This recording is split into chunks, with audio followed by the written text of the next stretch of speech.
মহাকাশে কখনো কখনো এমন শক্তিশালী রেডিও তরঙ্গ বের হয় যা লেজারের মতো আচরণ করে।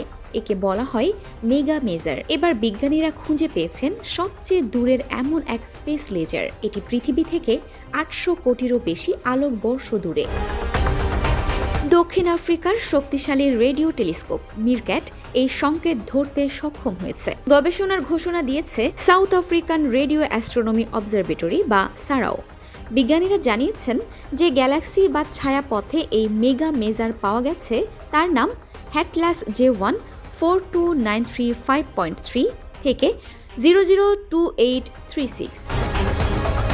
এটি আসলে দুটি গ্যালাক্সির সংঘর্ষে তৈরি একটি বড় সিস্টেম, যেখানে হাইড্রক্সিল নামে অণু একে অপরের সঙ্গে ধাক্কা খেয়ে শক্তিশালী রেডিও তরঙ্গ তৈরি করছে। এই তরঙ্গের দৈর্ঘ্য 18 সেন্টিমিটার। এবারের আবিষ্কারটি এতই উজ্জ্বল যে একে শুধু মেগা মেজার নয়, গিগা মেজার বলা হচ্ছে, অর্থাৎ সাধারণের চেয়ে অনেক বেশি শক্তিশালী।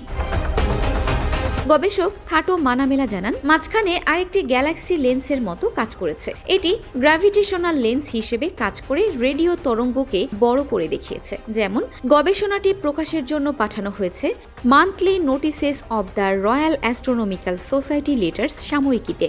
বিজ্ঞানীরা বলছেন, আগে এত দূরের মেগা মেজার দেখা যায়নি। এবার রেডশিফট 1.027 পর্যন্ত পৌঁছেছে। এটি প্রমাণ করে মিরক্যাট ভবিষ্যতে আরও দূরের মহাবিশ্ব সম্পর্কে তথ্য দিতে পারবে। এই আবিষ্কার মহাকাশ গবেষণায় নতুন আশা জাগিয়েছে।